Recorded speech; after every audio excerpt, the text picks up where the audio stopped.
الأمريكي موافق؟ هل الأمريكي موافق على هذه الدولة إذا ما أعلنها برزاني؟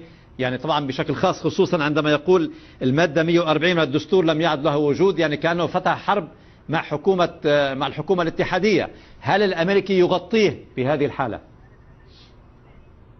سيوافق بالتأكيد إذا نجح بارزاني أن يكون جيشا وأن يحمي هذه الدولة، سيوافق الأمريكان عليها. وهناك دراسات كثيرة في الولايات المتحدة الأمريكية ممولة من جامعات كردستان لهذا المشروع. هم ناس نشطاء، وهم أصلا الأكراد يستحقوا دولة من زمان لكن طويل. هذا قد يفتح الباب اضطهادا عنيفا، لكن هم هذا يستحقوا دولة قد يفتح الباب هذا الأمر على ما قاله منذ قليل الأستاذ أحمد بان. قد يفتح الباب أمام دولة شيعية كما قال ودولة سنية، وبالتالي يكون الأمريكيون رعوا فعلا مشروع التقسيم عندما لا يصبح الكلام مجرد نظريات واقع على الأرض.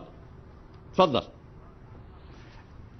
إذا كانوا رعوا أو لم يرعوا أو مجرد راقبوا هذا الموضوع، فإن القوة التي ستصنع هذا هي القوة التي على الأرض، قوة الأكراد والسنة المغبونين من الوضع الشيعي والشيعة الذين يريدون أن يؤمنوا نفسهم في السلطة. هذا هو الواقع على الأرض، هو الواقع الذي صنع.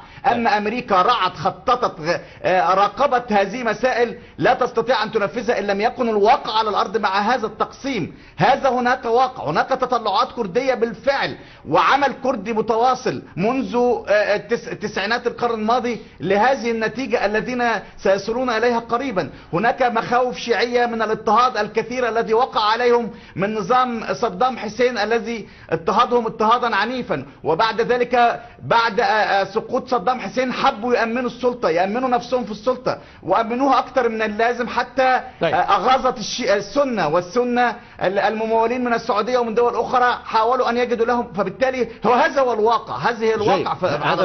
هذا هو الواقع الصعب.